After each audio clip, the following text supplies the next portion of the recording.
વિદ્યાર્થી મિત્રો, ધોરણ 10 વિષય વિજ્ઞાન સાયન્સ પ્રકરણ 10 પ્રકાશ, પરાવર્તન અને વક્રીભવન.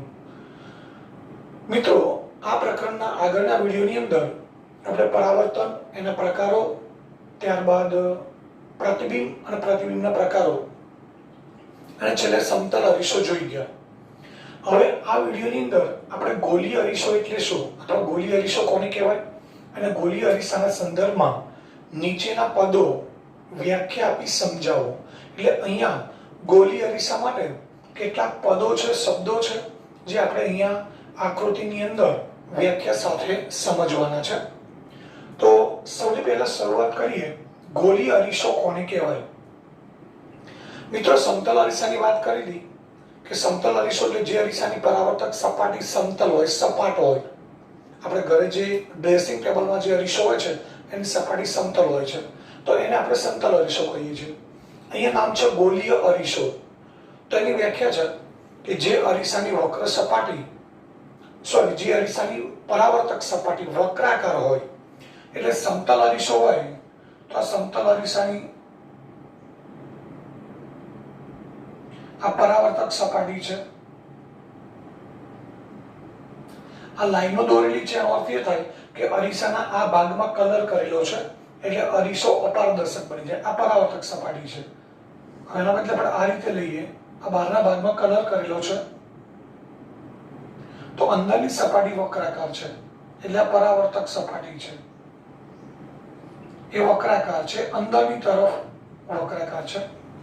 અરીસો આપણે આ રીતે પણ વિચારી શકીએ, અંદર આપણે કલર કર્યો હોય તો બહારની સપાટી પરાવર્તક હોય, એટલે બહારની સપાટી પરાવર્તક સપાટી ગણાય. તો આ પરાવર્તક સપાટી અને આ પરાવર્તક સપાટી, પરાવર્તક સપાટી એટલે મિત્રો જે સપાટી દ્વારા પ્રકાશનું પરાવર્તન થાય છે એને આપણે પરાવર્તક સપાટી કહીએ છીએ. તો આ સપાટી આની જેમ સપાટ નથી, સમતલ નથી, વક્રાકાર છે. આ પરાવર્તક સપાટી પણ વક્રાકાર છે. તો આવા પ્રકારના અરીસાઓ છે એને આપણે ગોલીય અરીસાઓ કહીએ છીએ. તો મિત્રોની વ્યાખ્યા થશે, જે અરીસાની પરાવર્તક સપાટી વક્રાકાર હોય તેવા અરીસાને ગોલીય અરીસા કહે છે. અથવા એ પણ વ્યાખ્યા કરી શકાય કે જે અરીસાની પરાવર્તક સપાટી કાચના પોલા ગોળાના ભાગરૂપે હોય. મિત્રો, કાચનો પોલો ગોળો છે, એ મેં તોટક લાઈન એટલા માટે બતાવી છે કે કાચનો પોલો ગોળો છે, એમાંથી આટલો ભાગ આપણે આ રીતે અહીંયા સ્કેલ મૂકું છું, આ રીતે આપણે આટલો ભાગ કાપી નાખીએ છીએ. આ ભાગ કાઢી નાખેલો છે, આપણી પાસે આટલો ભાગ છે. તો આ જે સપાટી છે એની બહારના ભાગે આપણે કલર કરેલો છે, અંદરની સપાટી છે પરાવર્તક સપાટી છે. તો આ જે પરાવર્તક સપાટી છે એ પોલા ગોળાનો એક ભાગ છે અને એ પણ વક્રાકાર સપાટી છે. એટલા માટે ગોલીય અરીસાની વ્યાખ્યા આ રીતે પણ કરી શકાય કે જે અરીસાની પરાવર્તક સપાટી પોલા ગોળાના ભાગ રૂપે હોય. મિત્રો, અહીંયા પણ બીજો એક ગોળો છે, આ બીજો ગોળો છે, એનો આપણે આટલો ભાગ કાપી નાખેલો છે. અહીંયા અંદર કલર કરેલો છે અને બહારની સપાટી પરાવર્તક સપાટી છે, લીસી છે, પોલિશ કરેલી છે. અહીંયા અંદરની સપાટી લીસી અને પોલિશ કરેલી છે. તો આ પણ વક્રાકાર છે, આ પણ વક્રાકાર છે, આ પણ કાચના પોલા ગોળાનો એક ભાગ છે અને આ સપાટી છે એ પણ આ કાચના પોલા ગોળાનો ભાગ જ છે. તો મિત્રો, આ રીતે આપણે ગોલીય અરીસાની વ્યાખ્યા બે રીતે કરી શકીએ કે જે અરીસાની પરાવર્તક સપાટી વક્રાકાર હોય તે અરીસાને ગોલીય અરીસાઓ કહે છે.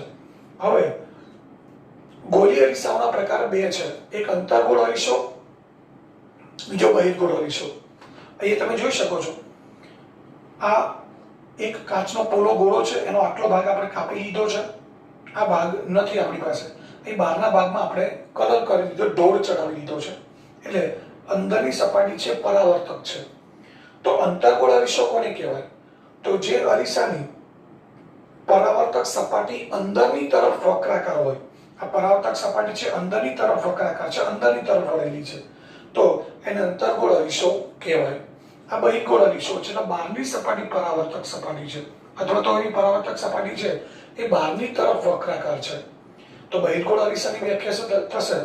જે ગોલીય અરીસાની પરાવર્તક સપાટી બહારની તરફ વક્રાકાર હોય એને બહિર્ગોળ અરીસો કહે છે.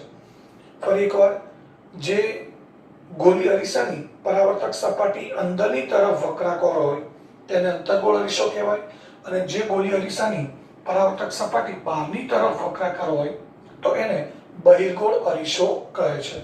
હવે મિત્રો, આ બંને અરીસા માટે અહીંયા આપણે કેટલાક પદો છે, કેટલાક શબ્દો છે એ વ્યાખ્યા સાથે સમજવાના છે. મિત્રો, અહીંયા આપણે ધ્યાન રાખીશું કે આપણે અહીંયા અરીસો, અહીંયા બિંદુ આપણે એમ નામ આપી દઈએ, એમ ડેશ, આ બિંદુ એમ છે. એમ એટલા માટે કે અરીસો એટલે મિરર, એટલે મિરર છે, આપણે સંકેત એમ લીધો, જેનો એક છેડો એમ છે, નીચેનો છેડો એમ ડેશ, આ એમ અને એમ ડેશ. તો આટલો જ ભાગ આપણે અરીસો ગણવાનો છે. આ ભાગ અરીસો છે. આખો ભાગ છે કાચનો પોલો ગોળો છે. આ કેટલીક વ્યાખ્યાઓ સમજવા માટે આખા ગોળાને આપણે સમજવો જરૂરી છે, એટલા માટે અહીંયા રહેવા દીધો છે. પહેલી વ્યાખ્યા છે મિત્રો ધ્રુવ.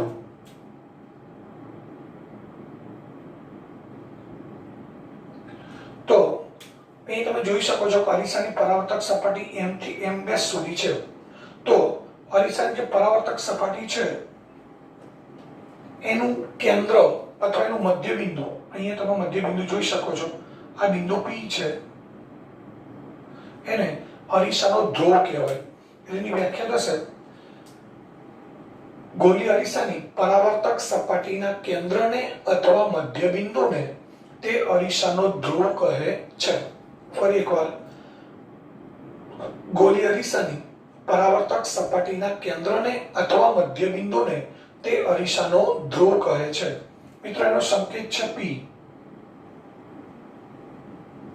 સંકેત P છે, અને ધ્રુવ એ જે વક્ર અરીસો છે એ અંતર્ગોળ હોય કે બહિર્ગોળ હોય તો એની પરાવર્તક સપાટી પર જ હોય. અહીં તમે જોઈ શકો છો આ બહિર્ગોળ અરીસો છે, તો અહીંયા એનું કેન્દ્ર અથવા તો મધ્ય બિંદુ આપણને અહીંયા મળે છે, તો આ એનો ધ્રુવ છે. તો બંને માટે વ્યાખ્યા એક જ રહેશે કે વક્ર અરીસાની અથવા ગોળી અરીસાની પરાવર્તક સપાટીના કેન્દ્રને અથવા તો મધ્ય બિંદુને તે અરીસાનો ધ્રુવ કહે છે. એનો સંકેત છે P. બીજું, અરીસાનો ધ્રુવ એ પરાવર્તક સપાટી પર હોય. આ પરાવર્તક સપાટી છે એની પર ધ્રુવ આવેલો છે. આ પરાવર્તક સપાટી છે એની પર ધ્રુવ છે. એટલે ધ્રુવ એક ચોક્કસ નિશ્ચિત બિંદુ છે. મિત્રો, આપણે કલ્પના કરીએ કે આપણી પાસે એક કાચનો ગોળો છે, પોલો ગોળો. કાચના ગોળાને જવા દઈએ, આપણે ફૂટબોલનો દડો છે, ફૂટબોલનો દડો હવા ભરેલો હોય એ આપણી પાસે છે, એને આપણે ઊભો છેદ કાપી નાખીએ તો આપણી પાસે માત્ર આવો ભાગ નહીં હોય, પરંતુ હું તમને ખાલી સમજવા માટે દોરું છું.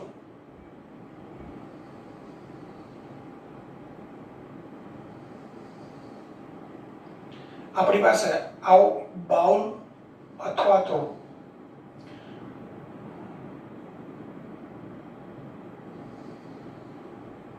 આપણને આવો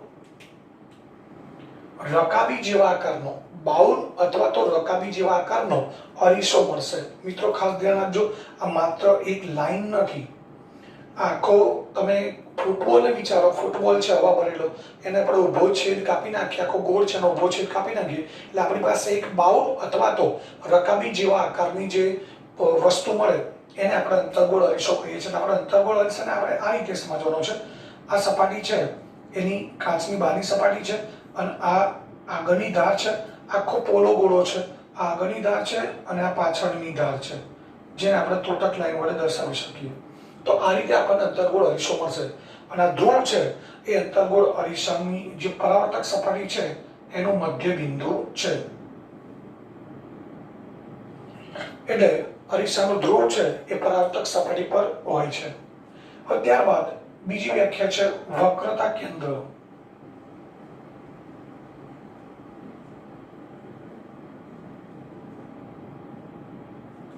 મિત્રો, અહીંયા તમારી સામે એક આખો આ બે ગોળા છે.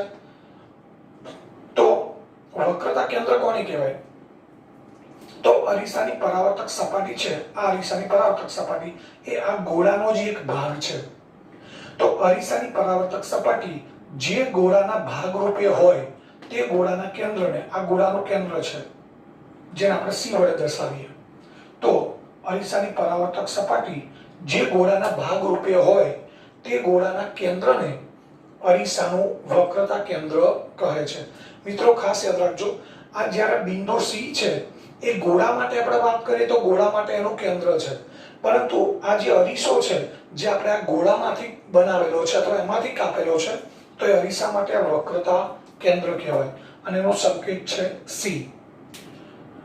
એ જ રીતે અહીંયા તમે જોઈ શકો છો આ બહિર્ગોળ અરીસો છે, તો આ અરીસો આ ગોળાનો જે એક ભાગ છે, તો આ ગોળાનું જે કેન્દ્ર છે એ બહિર્ગોળ અરીસાનું વક્રતા કેન્દ્ર છે. તો અહીંયા આપણે વક્રતા કેન્દ્રની વ્યાખ્યા આવી કરી શકીએ કે અરીસાની પરાવર્તક સપાટી જે ગોળાના ભાગરૂપે હોય તે ગોળાના કેન્દ્રને તે અરીસાનું વક્રતા કેન્દ્ર કહે છે. વક્રતા કેન્દ્ર છે એનો સંકેત છે મિત્રો C. ત્યારબાદ વક્રતા કેન્દ્ર છે કાલ્પનિક બિંદુ છે, વાસ્તવમાં અરીસા સાથે વક્રતા કેન્દ્ર જોડાયેલું હોતું નથી કે અરીસાની પરાવર્તક સપાટી ઉપર પણ આવેલું હોતું નથી, એટલે આ એક કાલ્પનિક બિંદુ છે. બીજી વસ્તુ કે અંતર્ગોળ અરીસો છે તેનું વક્રતા કેન્દ્ર છે એ આ જે અરીસાની પરાવર્તક સપાટી છે એની સામે એટલે આગળના ભાગમાં હોય છે. અરીસાની પરાવર્તક સપાટી છે એની સામે અથવા તો આગળના ભાગમાં છે. બહિર્ગોળ અરીસામાં તમે જુઓ છો આ પરાવર્તક સપાટી છે એની પાછળના ભાગમાં વક્રતા કેન્દ્ર છે, એટલે વક્રતા કેન્દ્ર અંતર્ગોળ અરીસામાં પરાવર્તક સપાટીની સામે અથવા આગળના ભાગમાં હોય, જ્યારે બહિર્ગોળ અરીસાનું વક્રતા કેન્દ્ર છે એ પરાવર્તક સપાટીના પાછળના ભાગમાં હોય છે. ત્યારબાદ ત્રીજું છે વક્રતા ત્રિજ્યા.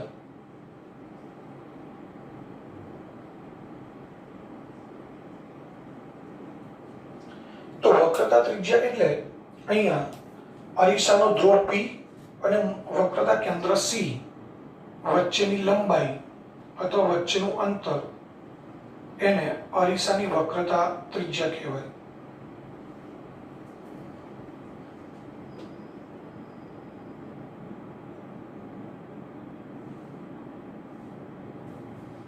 તો મિત્રો અરીસાનો ધ્રુવ P અને વક્રતા કેન્દ્ર C વચ્ચેનું જે અંતર છે એને વક્રતા ત્રિજ્યા કહેવાય.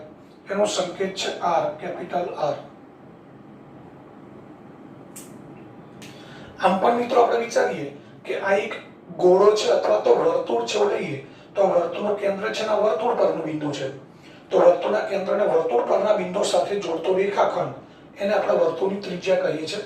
પરંતુ આ વર્તુળ નથી, ગોળો છે, તો ગોળા માટે પણ કેન્દ્ર અને ગોળા પરના બિંદુ વચ્ચેનું અંતર એની ત્રિજ્યા કહેવાય.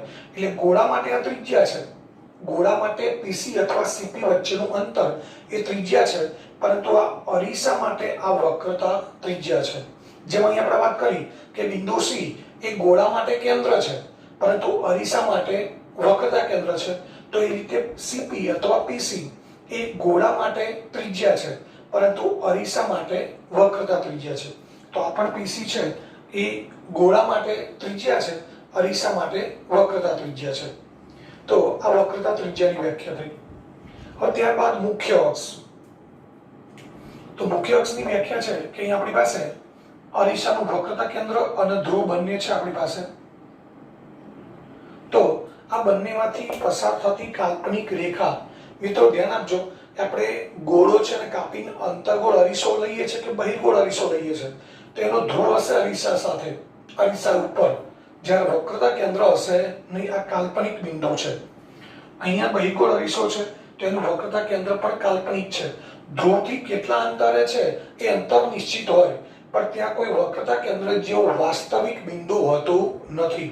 એટલે હવે આગળ જોઈએ આપણે મુખ્ય અક્ષ. તો અરીસાનો ધ્રુવ P અને વક્રતા કેન્દ્ર C આ બંનેમાંથી પસાર થતી કાલ્પનિક રેખા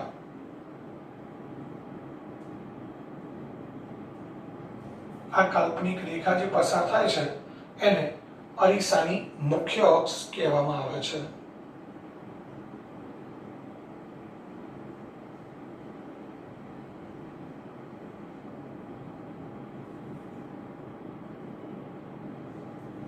મિત્રો આ એક રેખા પસાર કરી આપણે કે જે અરીસાનું વક્રતા કેન્દ્ર અને ધ્રુવ P માંથી પસાર થાય છે.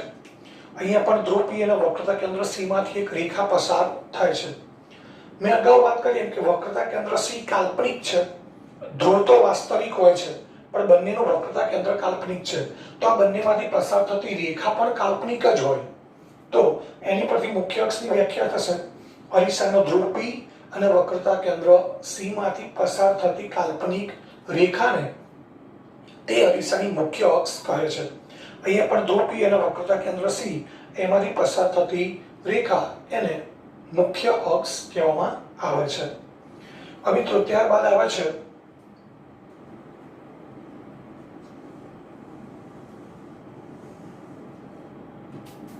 મુખ્ય કેન્દ્ર.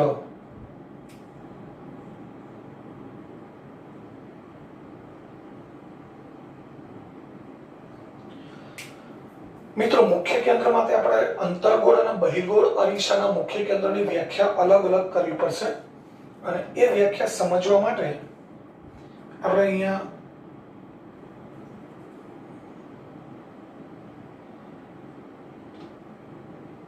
અહીંયા આ મુખ્ય અક્ષ છે. મુખ્ય અક્ષ સમાંતર કિરણો અહીં આપણે આપાત કરીએ છીએ અરીસા પર.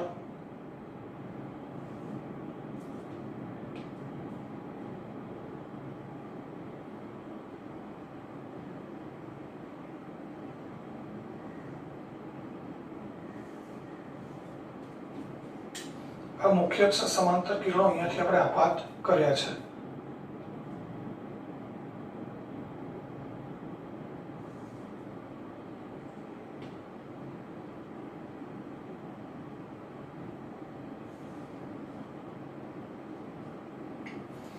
મિત્રો ધ્યાન આપજો, આ પરાવર્તક સપાટી છે.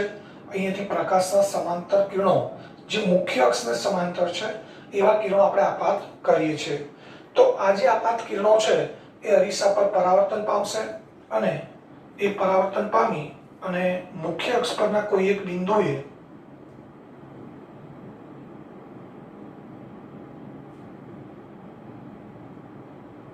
આ મુખ્ય અક્ષ પરનું કોઈ એક બિંદુ છે ત્યાં આગળ આ બધા કિરણો કેન્દ્રિત થશે.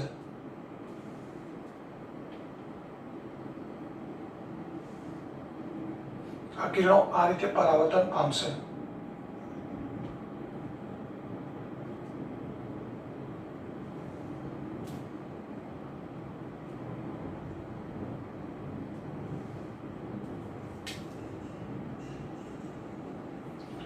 તો અહીંયા અંતર્ગોળ અરીસાની મુખ્ય અક્ષને સમાંતર આપાત થતા કિરણો અરીસા વડે પરાવર્તન પામી અને મુખ્ય અક્ષ પરના જે બિંદુએ કેન્દ્રિત થાય, આ મુખ્ય અક્ષ પરનું બિંદુ છે, આ બિંદુએ કેન્દ્રિત થાય છે એ બિંદુને અરીસાનું મુખ્ય કેન્દ્ર કહે છે.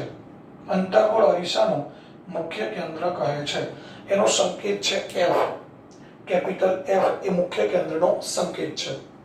ફરીથી અંતર્ગોળ બહિર્ગોળ અરીસાનું મુખ્ય કેન્દ્રની વ્યાખ્યા આપણે અલગ અલગ કરવી પડશે. પહેલા અંતર્ગોળ અરીસાની મુખ્ય કેન્દ્રની વ્યાખ્યા કરીએ તો અંતર્ગોળ અરીસાની મુખ્ય અક્ષને સમાંતર આપાત થતા પ્રકાશના કિરણો અરીસા વડે પરાવર્તન પામી મુખ્ય અક્ષ પરના જે બિંદુએ કેન્દ્રિત થાય છે તે બિંદુને અરીસાનું મુખ્ય કેન્દ્ર કહે છે. એનો સંકેત છે F. ફરીથી એકવાર, અંતર્ગોળ અરીસાની મુખ્ય અક્ષને સમાંતર આપાત થતા સમાંતર કિરણો અરીસાની પરાવર્તક સપાટી વડે અથવા અરીસા વડે પરાવર્તન પામી મુખ્ય અક્ષ પરના જે બિંદુએ કેન્દ્રિત થાય તે બિંદુને અંતર્ગોળ અરીસાનું મુખ્ય કેન્દ્ર કહે છે. મિત્રો આપણે બહિર્ગોળ અરીસાનું મુખ્ય કેન્દ્ર સમજવું છે. તો અહીંયા બહિર્ગોળ અરીસો છે એની પરાવર્તક સપાટી બહારના ભાગમાં છે. તો અહીંયા આપણે જે સમાંતર કિરણો દોરવા પડે એ સમાંતર કિરણો છે એ આપણે બહારથી દોરવા પડશે આ રીતે.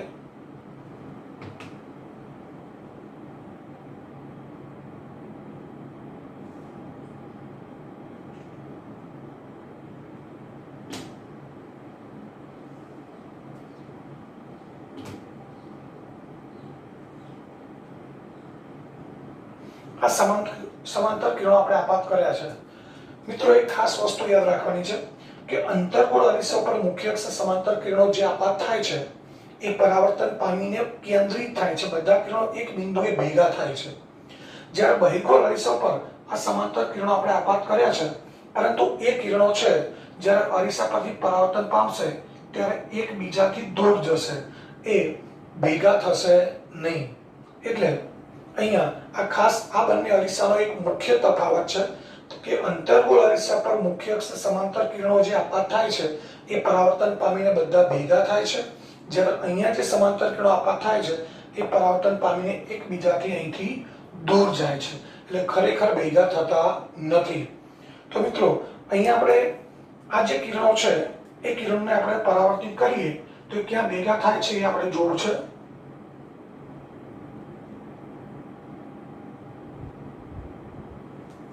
તો એના માટે આ બધા કિરણો છે એ કેવી રીતે પરાવર્તન પામે છે એ જોઈ લઈએ. આ કિરણ છે એ આ બાજુ જશે, અહીંયા પરાવર્તિત થશે. બીજો કિરણ છે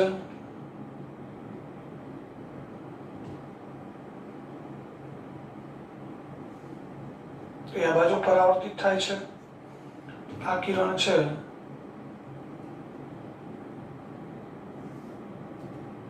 આ બાજુ જાય છે.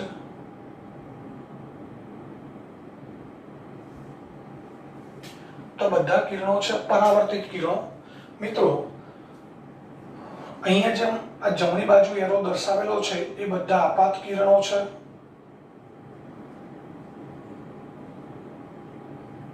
અને જે ભેગા થાય છે એ બધા પરાવર્તિત કિરણો છે. તો અહીંયા પણ આ આપાત કિરણો છે અને જે દૂર જાય છે એ બધા પરાવર્તિત કિરણો છે. તો મિત્રો અહીં જોઈ શકો છો કે અહીંયા પરાવર્તિત કિરણો એક બિંદુમાં ભેગા થાય છે, અહીંયા પરાવર્તિત કિરણો એકબીજાથી દૂર જાય છે, ભેગા થતા નથી. તો આ બધા કિરણોને આપણે પાછળની તરફ લંબાવીએ. આ બધા કિરણો છે પરાવર્તિત કિરણોને લંબાવવાના છે. તે બધા જ પરાવર્તિત કિરણો છે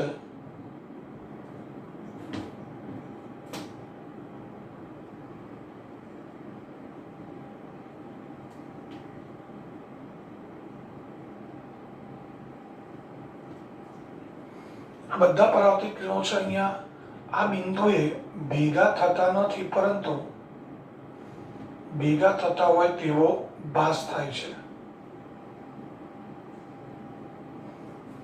એટલે અહીંયા બહિર્ગોળ અરીસો છે એની સપાટી પર જે આપાત થયેલા કિરણો છે એ ખરેખર તો એકબીજાથી દૂર જાય છે, ક્યાંય અરીસાની સામે ભેગા થતા નથી, પરંતુ એમને પાછળ લંબાવીએ તો બિંદુ F પર ભેગા થતા હોય તેવો ભાસ થાય છે. તો આ બિંદુને બહિર્ગોળ અરીસાનું મુખ્ય કેન્દ્ર કહે છે. હવે બહિર્ગોળ અરીસાની મુખ્ય કેન્દ્રની વ્યાખ્યા સમજી લઈએ કે બહિર્ગોળ અરીસાની મુખ્ય અક્ષને સમાંતર આપાત થતા કિરણો અરીસા વડે પરાવર્તન પામી મુખ્ય અક્ષ પરના જે બિંદુએ કેન્દ્રિત થતા હોય તેવો ભાસ થાય તે બિંદુને બહિર્ગોળ અરીસાનું મુખ્ય કેન્દ્ર કહે છે. મિત્રો અહીંયા તમે જોઈ શકો છો અંતર્ગોળ અરીસાનું મુખ્ય કેન્દ્ર છે એ પરાવર્તક સપાટીની આગળના ભાગમાં એટલે કે સામે હોય છે, અને બહિર્ગોળ અરીસાનું મુખ્ય કેન્દ્ર છે એ પરાવર્તક સપાટીની પાછળના ભાગમાં હોય છે. અંતર્ગોળ અરીસાનું મુખ્ય કેન્દ્ર જેમ વક્રતા કેન્દ્ર સામે છે એ મુખ્ય કેન્દ્ર પણ સામે જ હોય છે, અને બહિર્ગોળ અરીસાનું મુખ્ય કેન્દ્ર છે એ પરાવર્તક સપાટીની પાછળના ભાગમાં હોય છે. હવે ત્યારબાદ કેન્દ્ર લંબાઈ.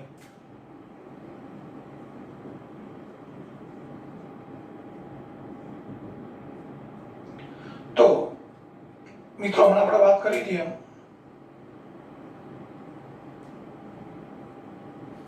અહીંયા P અને C એ બંને વચ્ચેનું અંતર જો આપણે જોઈએ તો P અને C વચ્ચેનું અંતર છે વક્રતા ત્રિજ્યા. હવે એ રીતે F અને P વચ્ચેનું અંતર, F અને P, F એટલે મુખ્ય કેન્દ્ર અને P એટલે ધ્રુવ, એ બંને વચ્ચેનું જે અંતર છે એને મિત્રો કહેવાય કેન્દ્ર લંબાઈ, અને એનો સંકેત છે સ્મોલ f. એ કેન્દ્ર લંબાઈની વ્યાખ્યા થશે અરીસાનો ધ્રુવ P અને મુખ્ય કેન્દ્ર F એ બંને વચ્ચેના અંતરને અરીસાની કેન્દ્ર લંબાઈ કહે છે. અહીંયા પણ તમે જોઈ શકો છો આ અંતર છે વક્રતા ત્રિજ્યા R અને આ અંતર છે F.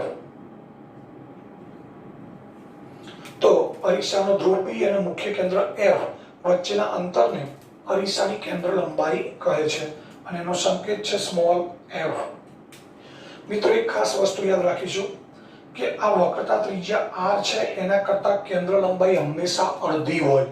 એટલે આ ગોળો છે એની ત્રિજ્યા 10 સેમી છે, એટલે વક્રતા ત્રિજ્યા આ જે અરીસો છે એની 10 સેમી થાય, તો કેન્દ્ર લંબાઈ હંમેશા 5 જ હોય. જો કોઈ અરીસાની કેન્દ્ર લંબાઈ 4 હોય તો વક્રતા ત્રિજ્યા 8 હોય. એ પછી અંતર્ગોળ અરીસો હોય કે બહિર્ગોળ અરીસો હોય, હંમેશા વક્રતા ત્રિજ્યા છે એ કેન્દ્ર લંબાઈ કરતા બમણી હોય છે. છેલ્લે છે દર્પણ મુખ. તો અહીંયા આ જે બંને અરીસાઓ છે આપણી સામે, તો અહીંયા જે અરીસો છે, અરીસાની જે પરાવર્તક સપાટી છે M ડેશ, એની વર્તુળાકાર ધારની જે વ્યાસ હોય, વર્તુળાકાર ધાર એટલે હમણાં મેં તમને સમજાવેલું મિત્રો આ રીતે,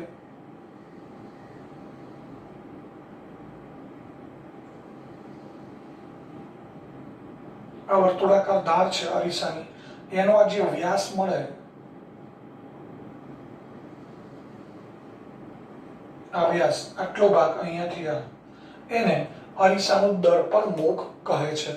એટલે અરીસાની પરાવર્તક સપાટીની વર્તુળાકાર ધારના વ્યાસને અરીસાનું દર્પણ મુખ કહે છે. અહીંયા પણ આ બાજુ જ આવશે દર્પણ મુખ, અહીંયા દર્પણ મુખમાં આટલો ભાગ આવશે, પણ આમ જોવા જઈએ તો અહીંયા જે વ્યાસ છે વર્તુળાકાર ધારનો જે વ્યાસ આવે એ વ્યાસ તો આટલો જ આવશે, ભલે બહારની સાઈડ છે, બરાબર. એટલે અહીંયા દર્પણ મુખની વ્યાખ્યા થશે ગોળી અરીસાની પરાવર્તક સપાટીની વર્તુળાકાર ધારના વ્યાસને તે અરીસાનું દર્પણ મુખ કહે છે. મિત્રો દર્પણ મુખ એટલા માટે મહત્વનું છે કે આ અંતર્ગોળ અરીસો છે તે આપણે આ બાજુ ટોર્ચથી પ્રકાશ આપાત કરીશું તો એ આટલી સપાટી પરથી જ અરીસા ઉપર પ્રકાશ આપાત થશે. અહીંથી બહારના ભાગમાંથી કોઈ કિરણ અરીસા ઉપર આપાત થશે નહીં. એટલે દર્પણ મુખ એટલે મહત્વનું છે કે દર્પણ મુખ એટલે એવો ભાગ છે કે જેટલું દર્પણ મુખ હોય એટલા જ ભાગમાંથી અરીસા ઉપર પ્રકાશના કિરણો આપાત થઈ શકે. તો આ M ડેશ એ અહીંયા જે અરીસો છે એ અરીસાનું દર્પણ મુખ છે. તો એ મિત્રો જે ગોળી અરીસો છે એના સંદર્ભમાં આ બધી વ્યાખ્યાઓ અહીંયા પૂરી થઈ, અને આ બધી વ્યાખ્યાઓ બરાબર યાદ રાખવાની છે, કારણ કે હવે પછીનો જે પ્રશ્ન આવશે એની અંદર આ ગોળી અરીસો છે એની સામે આપણે કોઈ વસ્તુને જુદા જુદા સ્થાને મૂકીએ તો એના પ્રતિબિંબ જુદા જુદા પ્રકારના રચાય છે. એ પ્રતિબિંબો કેવા રચાય છે એ ત્યારે જ આવડશે, એ આકૃતિઓ આપણને ક્યારે જ સમજણ પડશે કે જ્યારે બધા બિંદુઓ ધ્રુવ છે, મુખ્ય કેન્દ્ર છે, વક્રતા કેન્દ્ર છે, મુખ્ય અક્ષ છે, કેન્દ્ર લંબાઈ છે, આ બધું આપણને ખબર હોવી જોઈએ, સંકેત પણ ખબર હોવો જોઈએ. તો આના પછીની જે આકૃતિઓ છે એ આપણે સરળતાથી દોરી શકીએ.